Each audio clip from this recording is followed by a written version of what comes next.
Hi అండి, ఎలా ఉన్నారు? మీ అందరూ బాగున్నారా? నేను బాగున్నానండి. సో మా ఫ్రెండ్ది స్టోరీ చెప్తున్నాను, షార్ట్స్లో పెట్టాను. ప్రీవియస్లో మన ఛానల్లో ఉన్నాయి, ప్లీజ్ వాచ్ చేయండి షార్ట్స్ అన్నీ. సో ఇంకా అలాగా మా ఫ్రెండ్కి మ్యారేజ్ అయిపోయినాక 2 ఇయర్స్కి అండి తను చనిపోయింది ఒక రోజున.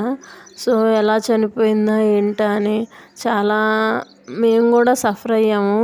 బట్ తను చనిపోయిందండి. అది కూడా మాకు ఎలా తెలిసిందంటే, మా ఫ్రెండు తన పక్కన స్ట్రీట్లోనే ఉంటాడు.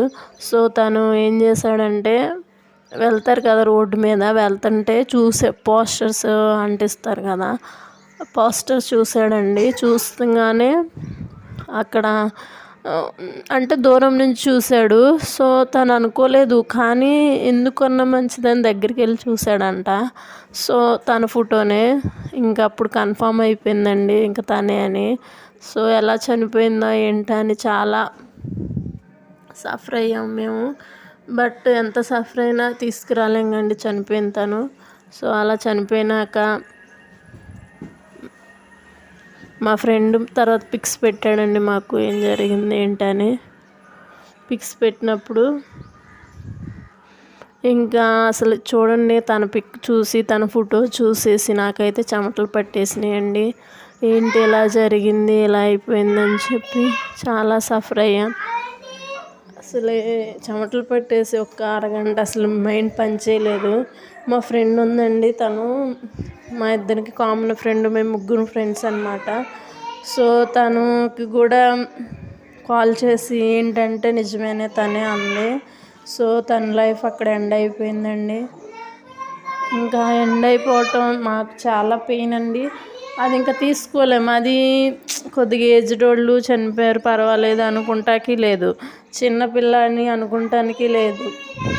తను లైఫ్ మధ్యలోనే ఎండ్ అయిపోయిందండి. అండ్ తన ఫ్యామిలీ కూడా చాలా వరకు తనే నడిపించేదన్నమాట. తన ఫ్యామిలీకి తను బ్యాక్ బోన్లా ఉండేది. సో అలా అయిపోవటం చాలా బాధ అనిపించిందండి. సో ఇంకా మాకు అసలు ఏం చేయాలో అర్థం కాలేదు. సో అసలే తను ఎందుకు ఇలా డెసిషన్ తీసుకుందో, తన డెసిషన్ అయితే తీసుకోదండి, చాలా స్ట్రాంగ్గా ఉంటుంది తను. ఏం జరిగింది అనేది మాకు అర్థమైన తర్వాత తన వల్లే ఈ అమ్మాయి డెసిషన్ తీసుకుందా లేదా తనే చేశాడా అనేది ఇంకా తర్వాత తెలిసేదండి. తనైతే ఏమీ అలా తీసుకోదండి, చాలా ధైర్యంగా ఉంటుంది, చాలా మంచిది. అండ్ మంచిది కాదు కానీ ధైర్యంగా ఉంటుంది మెయిన్. తను బాగా మా అందరికీ కూడా తనే సపోర్ట్ ఇచ్చేది. సో మేము అనుకున్నాం తను ఇలా సూసైడ్ ఏం చేసుకోదు, ఏదో జరిగింది సంథింగ్ అని. తర్వాత తెలిసిందండి నిజంగానే మా ఫ్రెండ్ తప్పు లేకుండానే తన లైఫ్ ఎండ్ అయిపోయిందండి. సో తర్వాత ఇంకా కామన్ అండి, వెళ్తున్నారు వస్తున్నారు. మీ అందరికీ నేను చెప్పేది ఒకటే, ఎవరైనా లైఫ్లో జాగ్రత్తగా ఉండాలి. లవ్ చేయండి, చేయొద్దని చెప్పను, ఎవరి లైఫ్ ఎలా ఉంటుందో తెలీదు. బట్ చూసుకోండి. అతన్ని అంత మంచిగా ఉండి అంత ఇదిగా చేసినోడే ఇలా అయిందంటే మేము అసలు షాక్ అనమాట. ఏంటి ఇలా జరిగింది అని చాలా షాక్ అయిపోయాం. సో ఎలా జరిగింది, ఇక ఏంటి జరిగిందని ఇంకా మనం దాని గురించి ఏంటి అనుకున్నాం. మా ఫ్రెండ్ తిరిగి రాదు కదండి. సో ఇప్పుడున్న వాళ్ళకి చెప్పేది నేను ఒకటే, అందరూ కూడా అలర్ట్గా ఉండండి. ఫస్ట్ పేరెంట్స్కే ప్రిఫరెన్స్ ఇవ్వండి, దేనికైనా సరే, మ్యారేజ్కైనా దేనికైనా ఫస్ట్ పేరెంట్స్, తర్వాత ఎవరైనా మనకి. సో వాళ్ళు మనకు అన్యాయం చేయరండి, వాళ్ళది రియల్ ప్రేమ. వాళ్ళు ఒకవేళ మీరు కరెక్ట్గా చూస్ చేసుకున్నారు, ఓకే మ్యారేజ్ చేసుకోవాలనుకున్నప్పుడు వాటిని స్టడీ చేయండి. మ్యారేజ్ చేసుకున్న జాగ్రత్తగా ఉండండి. ఎవరి లైఫ్ ఎలా ఉంటుంది అనేది మనం చెప్పము. బట్ చనిపోయే సిచ్యువేషన్స్ వస్తున్నాయని మనకు తెలిసినప్పుడు అలర్ట్గా ఉండాలి. ఇప్పుడు తను బాగానే ఉన్నాడు, మా ఫ్రెండ్ లైఫే పోయింది. సో తను ఉండుంటే హ్యాపీగా ఉండేది కదా, తను కూడా తన లైఫ్తో. తన లైఫ్ ఏమీ లేదనుకుంది, ఇంకా అంతగా కూడా ఎవరిని మీరు హోప్ పెట్టుకోమాకండి.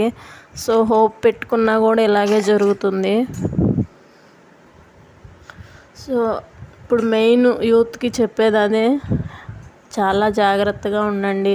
మెయిన్ ఫస్ట్ స్టడీ, చదువు మీద ఫోకస్ చేసుకోండి, చదువుకోండి, నెక్స్ట్ ఏదైనా చూసుకోండి. అంతే తప్ప చదువు అన్నీ మానేసి లవ్ అది ఇది అని చెప్పేసి బాధపడి తర్వాత లైఫ్ ఎండ్ చేసుకొని అప్పుడు ఎవ్వరికీ హ్యాపీగా ఉండలేరు మీరు. సో మా ఫ్రెండ్ కూడా అండి, తనేమీ అంత ఇదేం లేదు, ఫ్యామిలీని చూసుకుంటూనే చేసుకుంది. బట్ తన లైఫ్ అలా అయిపోయింది. తను చేసింది ఏంటంటే లాస్ట్లో తనకు ఆ సిచ్యువేషన్స్ వస్తున్నప్పుడు పక్కకి రాకుండా అక్కడే ఉండిపోవటం, తనని నమ్మటం తను చేసిన తప్పని మేము అనుకున్నాం. సో వాళ్ళ మమ్మీ వాళ్ళ దగ్గరికి వెళ్ళిపోయి హ్యాపీగా తన లైఫ్ తను లీడ్ చేసుకుంటే బాగుండేదేమో. సో తను ఇంకా ఆ డెసిషన్లోకి రాలా. అంతేలేండి, ఒక్కరిని లవ్ అనేది చేసినాక మనస్ఫూర్తిగా చేసిన వాళ్ళకి చేయని వాళ్ళకి వేరియేషన్స్ అదే అనుకుంటా మేబీ. సో తన లైఫ్ అలా ఎండ్ అయిపోయిందండి. నిజంగా మాకు అయితే ఇంక అప్పటి నుంచి చాలా ఎందుకు ఇలా జరిగిందని అనుకునేవాళ్ళం. సో 3 months 4 months దాకా కూడా అలాగే ఉండిపోయిందండి మైండ్లో, ఏంటి ఇలా జరిగింది, ఇలా అయిపోయింది తన లైఫ్ అని. అలాగే ఎవరి లైఫ్ అయినా అయిపోతుంది. ప్రజెంట్ అయితే మరీ దారుణంగా ఉన్నాయండి రోజులు. సో ఎవరిని మీరు బిలీవ్ చేయొద్దు, మీ పేరెంట్స్నే ఫస్ట్ బిలీవ్ చేయండి అండ్ వాళ్ళు చెప్పిన మాటలే వినండి, వాళ్ళు చెప్పినట్టే లైఫ్ డెసిషన్స్ తీసుకోండి. సో అందరూ లవ్ చేసుకున్న వాళ్ళు కొంతమంది చాలా బాగున్నారండి. అది ఇంకా అంటారు కదా, డెస్టినీ ఎవరికి ఉంటే అలా జరుగుద్ది.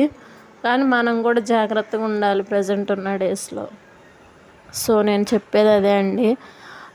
ఇంకా ఈ వీడియో వల్ల అందరూ కూడా మారి మంచిగా మీ పేరెంట్స్తో హ్యాపీగా ఉండాలని నేను కోరుకుంటున్నాను. అండ్ తన లైఫ్ ఇంకా తీసుకురాలేం కాబట్టి మీ అందరికీ కూడా మంచిగా హ్యాపీగా ఉండాలని నేను మనస్ఫూర్తిగా కోరుకుంటున్నాను. అందుకే తన స్టోరీ చెప్పడం జరిగింది. బట్